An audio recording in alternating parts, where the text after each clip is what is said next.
Portugal holds the revolving presidency of the European Union for the second half of this year and will have three priorities, it says: the new EU treaty, Brazil and Africa.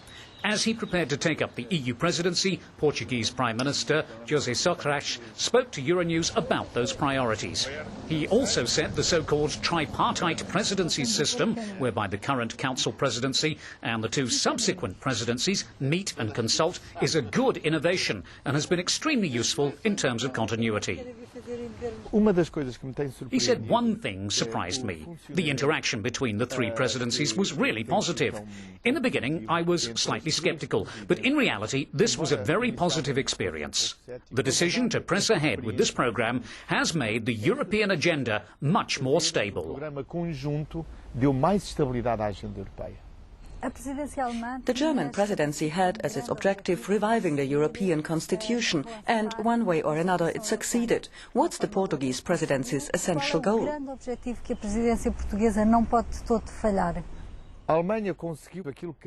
Germany succeeded in getting what it wanted from its presidency, that is, a mandate, and we must transform that mandate into a treaty.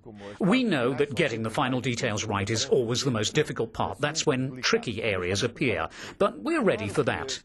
Of course, it'll be a very demanding task, but as I told you, we are prepared. I think that Europeans, European politicians, the European economy, the European people want to move on from this crisis as quickly as possible.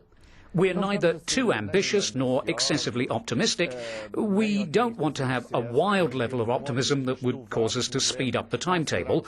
I think the most important thing is to start the IGC, the Intergovernmental Conference, as quickly as possible, and we'll start it on the 23rd of July and see if it's possible to complete all of the negotiations and conciliation work so that at the next European summit the leaders can discuss the text and approve it.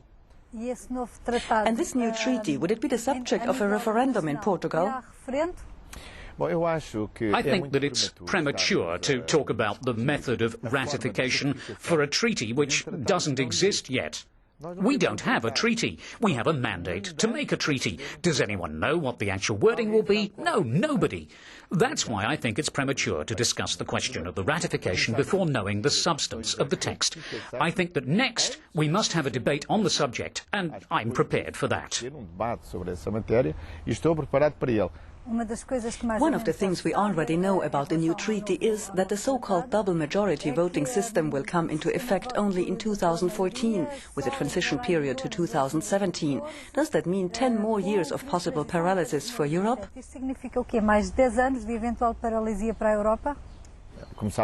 As you know, I'd like to start it immediately, but treaties only come into force when the 27 EU member states decide they will.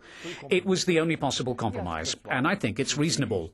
If a country has possible concerns, if it feels that its strategic interests are at risk, this delay is a reasonable one. But I understand the Polish position, and I think that the agreement we reached is an agreement that made it possible for Europe to move forward. The reality is that before we were blocked, and now we're moving forward.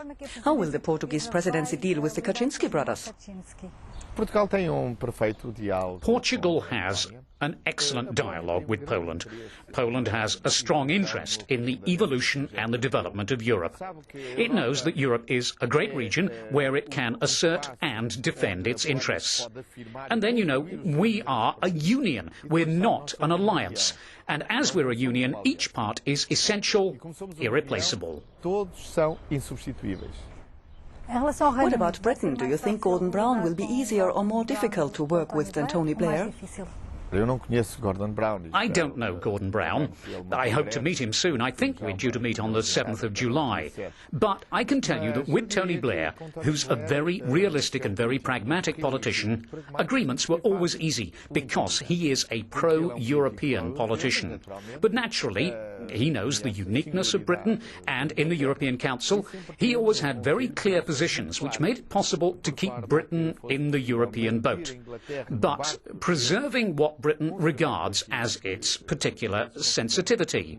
The international media has compared you to Tony Blair. They call you the Portuguese Blair. It's a great compliment, but I don't deserve it. Why not? I think that Tony Blair made a considerable contribution to the European centre-left's political programme. It was very important in terms of opening up, in promoting a more open and cosmopolitan left, a left that is less defensive, more assertive, more pro-reform. I think that in this role he's irreplaceable, and that's why I think that someone who's only been in office for 2.5 years in Portugal doesn't deserve to be compared with Tony Blair. With regard to foreign policy, the Portuguese presidency starts with a summit with Brazil. It's a matter of great satisfaction to me that we begin our presidency with this Brazil summit, a country with such close ties to Portugal. Europe has already held summits with Russia, with China, with India, but it's never held a summit with Brazil. If Europe wants to have an understanding and a coherent policy with the so-called BRIC, Brazil, Russia, India and China, it's also necessary to include Brazil in these summits. One of your priorities is to give new momentum to relations with Africa. Between 2000 and 2007, we haven't had a politically structured and institutional dialogue with Africa. That can't continue. Europe has already decided to hold a summit with Africa during the Portuguese presidency. Because there are many unanswered questions that need to be addressed.